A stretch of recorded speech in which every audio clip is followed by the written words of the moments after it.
السلام عليكم ورحمة الله وبركاته. الحمد لله رب العالمين، والصلاة والسلام على أشرف المرسلين وعلى آله وأصحابه وأزواجه وذرياته وأهل بيته أجمعين. சங்கைக்கும் மேன்மைக்கும் உரிய பெரியோர்களே, சகோதரர்களே, எல்லாம் வல்ல அல்லாஹு ஜல்ல ஜலாலுஹு நாம் செய்யக்கூடிய எல்லா நற்காரியங்களையும் முகஸ்துதியின்றி இஹ்லாஸான முறையில் இறைவனுக்காக மட்டுமே செய்யப்பட்ட நல்வணக்கங்களில் நம் வணக்கங்களை அல்லாஹ் கபூல் செய்து கொள்வானாக. நாம் செய்யக்கூடிய வியாபாரங்களிலும் தொழில்துறைகளிலும் நஷ்டம் இல்லாத ஹலாலான ஒரு நிரம்ப லாபத்தை பெற்று அந்த லாபகரமான வாழ்க்கை கொண்டு தம் தேவைகளையும் தேவை உடையவர்களின் தேவைகள் நிறைவேற்றக்கூடிய நல்ல பொருளாதாரத்தையும் உள்ள விசாலத்தையும் அல்லாஹ் அனைவருக்கும் வழங்கி அருள்வானாக. கஞ்சத்தனம் என்கிற தீய பண்பை விட்டு அல்லாஹ் நம்மை பாதுகாத்துக் கொள்வானாக. நம்மை இந்த உலகத்தில் வாழ வைக்கும் காலமெல்லாம் நோய்களுடைய இன்றும் ஆரோக்கியத்தோடு அல்லாஹ் நம்மை வாழச் செய்வானாக. அந்த ஆரோக்கியமான வாழ்க்கை கூட அல்லாஹ் ரசூலை நெருங்கக்கூடிய அனைத்து நல்லவர்களையும் புரியக்கூடிய நல்ல முத்தகின்களின் கூட்டத்தில் அல்லாஹ் நம்மை ஆக்கி அருள்வானாக.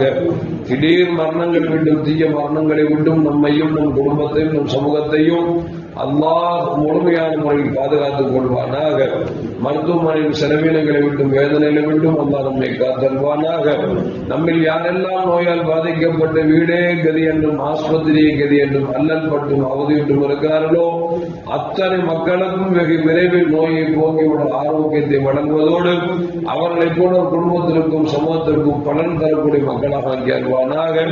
நாம் இந்த உலகத்தில் வாழ்ந்து மறைகிற நேரத்தில் லா இலாஹ இல்லல்லாஹ் முஹம்மது ரசூலுல்லாஹ் என்ற கலிமாவை மொழிந்து ஜன்னத்துல் ஃபிர்தௌஸை கண்ணால் கண்டு மகிழ்ந்து சிரித்தவனவா மரணிக்கக்கூடிய அல்பாக்கியத்தின் மனைவிகளுக்கும் அல்லாஹ் வழங்கி அல்வானாக. மரணித்தும் மரணிக்காத இறைவன் கூட்டத்தில் அல்லாஹ் நம்மை ஆக்கி அல்வானாக. நாளை மறுமையில முத்து முஹம்மது ரசூலுல்லாஹி ஸல்லல்லாஹு அலைஹி வஸல்லம் அவர்களின் திரு கரங்களால் ஹவுதுல் கௌசர் என்கிற தடாகத்தில் நீர்வருகி அன்னாரின் ஷஃபாஅத்தில் பெற்று அன்னாரின் கரம்பிடித்து ஜன்னத்துல் ஃபிர்தௌஸின் உயர்ந்த சொர்க்கத்தில் அவர்களோடு அல்லாஹ் நம்மை சங்கமிக்க செய்வானாக. எல்லாவற்றுக்கும் மேலாக இறை அன்பை பெற்று இறைவனை பார்த்து பரவசமடையக்கூடிய ஒரு லிக்காவையும் ஒரு விழாவையும் பெற்ற மக்களில் அல்லாஹ் நம்மை ஆக்கி அருள்வானாக. அருமையான முஃமின்களே, அல்லாஹு ஜல்ல ஜலாலுஹு இந்த உலகத்தை படைத்து இந்த உலகத்தில் நம்மை எல்லாம் அல்லாஹ் கலீஃபாக்களாக பிரதிநிதிகளாக ஆக்கியிருக்கிறார். அந்த அடிப்படையில் பார்க்கிற பொழுது வாழுகிற காலத்தில் சிலரின் மீது சில பொறுப்புகள் இருக்கிறது. அந்த பொறுப்புகளை நாம் பெறுகிற பொழுது பொறுப்பை நாம் சரியான முறையில் செய்ய முடிந்தால் மட்டும்தான் அந்த பொறுப்புகளை ஏற்றுக்கொள்ள வேண்டுமே தவிர பேருக்கு பொறுப்புகளையும் பதவிகளையும் பெற்றுவிட்டு செயல்படவில்லை என்று சொன்னால் அது நாளை மறுமையிலே நிற்கதியாக நம்மை நிற்க செய்யும் என்று கண்மணி முஹம்மது ரசூலுல்லாஹி ஸல்லல்லாஹு அலைஹி வஸல்லம் சொல்கிறார்கள். அபூ ஸஈத் குத்ரி ரலியல்லாஹு அன்ஹு அறிவிக்கிறார்கள், கண்மணி நாயகம் ஸல்லல்லாஹு அலைஹி வஸல்லம் அவர்கள் அப்துர் ரஹ்மான் ஒரு சமுரா என்று சொல்லக்கூடிய ஒரு தோழரை அழைத்து சொன்னார்கள், அப்துர் ரஹ்மான் ஒரு சமுரா அவர்களே, பதவிகளை நீங்கள் தேடி பெறாதீர்கள். காரணம் என்று சொன்னால் பதவிகளை நீங்கள் தேடி பெற்றீர்கள் என்று சொன்னால் அது உங்கள் மீது சாட்டப்பட்டுவிடும்.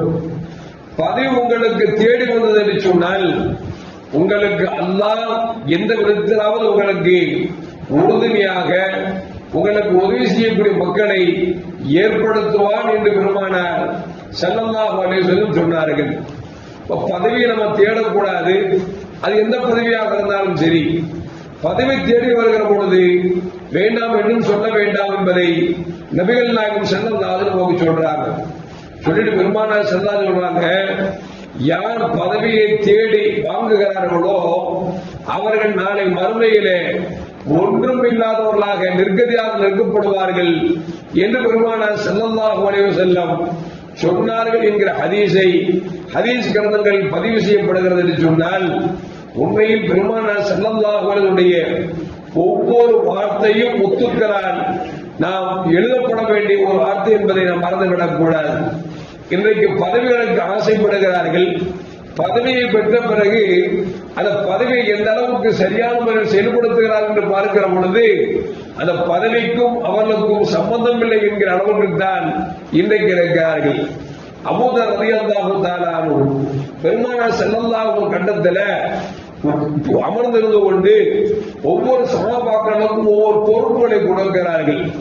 அபூதர் ரலியல்லாஹு சொன்னாங்க, யார் சொல்லுதா எனக்கும் ஏதாவது பொறுப்பு கொடுத்தா ரொம்ப நல்லா இருக்குமே அப்படின்னு சொல்லி ஒரு சந்தோஷமாக ஒரு வார்த்தையை சொல்லிவிட்டார்கள். நபிகள் நாயகம் ஸல்லல்லாஹு அலைஹி சொன்னாங்க, நீங்கள் பலகீனமான ஆளு, உங்களுக்கு பொறுப்பு கொடுத்தா அது நல்லா இருக்காது, அதனால உங்களுக்கு பொறுப்பு வேண்டாம் என்று பெருமானார் ஸல்லல்லாஹு அலைஹி வஸல்லம் தட்டி கழித்து விட்டார்கள். தட்டி கழித்து விட்டு சொன்னார்கள், இந்த பொறுப்பை யார் கேட்டு பெறுகிறார்களோ அவர்களுக்கு அல்லாஹ் எந்த உதவியாளரையும் அல்லாஹ் அவருக்கு அனுப்ப மாட்டான். எப்பொழுது பொறுப்பு தேடி வருகிறதோ அப்பொழுது அல்லாஹ் அந்த பொறுப்பை பெற்றவருக்கு உதவி செய்வதற்கு அல்லாஹ் ஏற்பாடு செய்கிறான் என்பதை நபிகள் நாயகம் ஸல்லல்லாஹு அலைஹி வஸல்லம் நமக்கு சொல்லி காட்டுகிறார்கள். அப்படி என்று சொன்னால் அருமையான மக்களே, பொறுப்பு என்பது சாதாரணமானது அல்ல, அது ஒரு அமானிதம். அந்த அமானிதத்தை நம்மால் செய்ய முடிந்தால் மட்டும்தான் அந்த பொறுப்பை ஏற்க வேண்டும் தவிர இல்லை என்று சொன்னால் அந்த பொறுப்பின் பக்கம் நாம் கிட்டே செல்லாமல் இருப்பதுதான் சால சிறந்தது என்பதை நபிகள் நாயகம் ஸல்லல்லாஹு அலைஹி வஸல்லம் அவர்கள் நமக்கு சொல்லி காட்டுகிறார்கள். அருமையான மக்களே, பெருமானார் ஸல்லல்லாஹு அலைஹி வஸல்லம் காலத்திற்கு பிறகு பெருமானார் ஸல்லல்லாஹு அலைஹி காலத்திற்கு பிறகு யார் கலீஃபாக்கள் என்று வருகிற பொழுது அப்பொழுது அபூபக்கர் சித்திக் ரலியல்லாஹு தஆலா சொன்னார்கள், இந்த பொறுப்புக்கு தகுதியானவர் உமர் இப்னு கத்தாப் ரலியல்லாஹு தஆலா என்று சொல்லி சையதுனா அபூபக்கர் சித்திக் ரலியல்லாஹு அவர்கள் சொன்னார்கள். அப்பொழுது உமர் ரலியல்லாஹு சொன்னாங்க, இல்ல இல்ல இந்த பொறுப்புக்கு நான் தகுதியானவன் அல்ல, நீங்கள் தான் இதற்கு தகுதி என்று சொல்லி எல்லா மக்களும் சேர்ந்து பொறுப்பு கொடுக்கப்பட்டார்கள். அபூபக்கர் சித்திக் ரலியல்லாஹு தஆலா என்பதை வரலாறு நமக்கு சொல்லி காட்டுகிறது. அபூபக்கர் சித்திக் ரலியல்லாஹு காலத்திற்கு பிறகு சையதுனா உமர் இப்னு கத்தாப் ரலியல்லாஹு அவர்கள் கலீஃபாவாக தேர்ந்தெடுக்கப்பட்டார்கள்.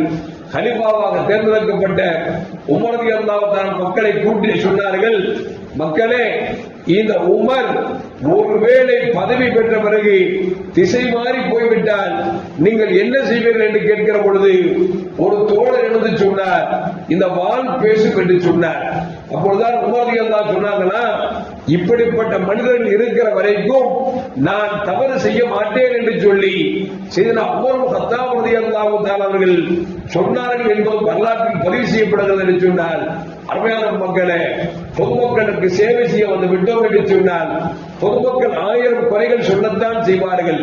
அந்த குறைகளை தாங்கிக் கொண்டு நாம் நல்ல விதத்தில் செயல்பட வேண்டும் தவிர நம்மை ஒருவன் குறை சொல்லிவிட்டான் என்பதற்காக அவனை ஓரம் கட்டுவது என்பது அழகல்ல என்பதை இது வரலாறு வந்து சொல்லி காட்டுகிறது. அருமையான முஃமின்களே, இன்றைக்கு பார்க்கிறோம் பதவிகளுக்காக எப்படி அடித்துக் கொள்கிறார்கள், எவ்வளவு சண்டை சச்சரவுகள். ஒரு நாட்டில் மட்டுமா, ஒரு பள்ளிவாசலாக இருந்தாலும் சரி, மதரசாக்களாக இருந்தாலும் சரி, இயக்கங்களாக இருந்தாலும் சரி, கட்சிகளாக இருந்தாலும் சரி, எதுவாக இருந்தாலும் பொறுப்புக்கு என்று பார்க்கிற பொழுது அவன் அடித்து சாகக்கூடிய அளவிற்கு இன்றைக்கு பொறுப்பின் மீது மோகம் கொண்டு இருக்கிறார்கள் என்பதை நம்மால் மறுத்து பேச முடியாத உண்மையாக இருக்கிறது. அது மட்டுமல்ல, கடந்த தேர்தலுக்கு பிறகு நாம் பார்த்துக் கொண்டிருக்கிறோம், பல இடங்களில் மக்களால் தேர்ந்தெடுக்கப்பட்டவர்கள் இன்றைக்கு ராஜினாமா செய்து கொண்டு ஒவ்வொரு இடத்திற்கு போய் பதவியேற்க அழைகிறார் என்று சொன்னால் அல்லாஹ் தான் காப்பாற்ற வேண்டும். ஏனென்று சொன்னால் பதவியை பெறுவது என்பது சாதாரணமானது அல்ல. அந்த பதவியை அல்லாஹ் கொடுக்கிற பொழுது அந்த பதவியை பெற்றவர்கள் சரியான முறையில் அவர்கள் நடக்க வேண்டும். இல்லை என்று சொன்னால் இந்த உலகத்திலும் அசிங்கப்படுவார்கள், நாளை மறுமையும் அசிங்கப்படுவார்கள் என்பதை கண்மணி முஹம்மது ரசூலுல்லாஹி ஸல்லல்லாஹு அலைஹி வஸல்லம் சொல்லித் தந்திருக்கிறார்கள். எல்லாம் வல்ல அல்லாஹ் ஜல்ல ஜலாலுஹு எந்த பதவியும் வேண்டாம் என்று எப்படி மேன்மக்கள் நடந்து கொண்டார்களோ அதுபோல் அல்லாஹ் ஜல்ல ஜலாலுஹு எல்லா பதவிகளையும் நம்மை தேடி வர வேண்டும் தவிர நாம் எந்த பதவியும் தேடி செல்லாமல் இருக்க வேண்டும். அப்படிப்பட்ட நல்ல உள்ளம் பெற்ற மக்களாக அல்லாஹ் நம்மை ஆக்கி அருள்வானாக. அஸ்ஸலாமு அலைக்கும் வரஹ்மத்துல்லாஹி வபரகாத்துஹு.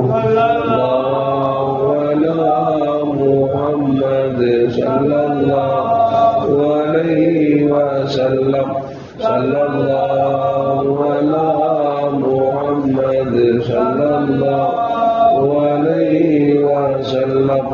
ஸல்லல்லாஹு அலா முஹம்மது யா ரப்பி ஸல்லி அலைஹி வஸல்லிம்.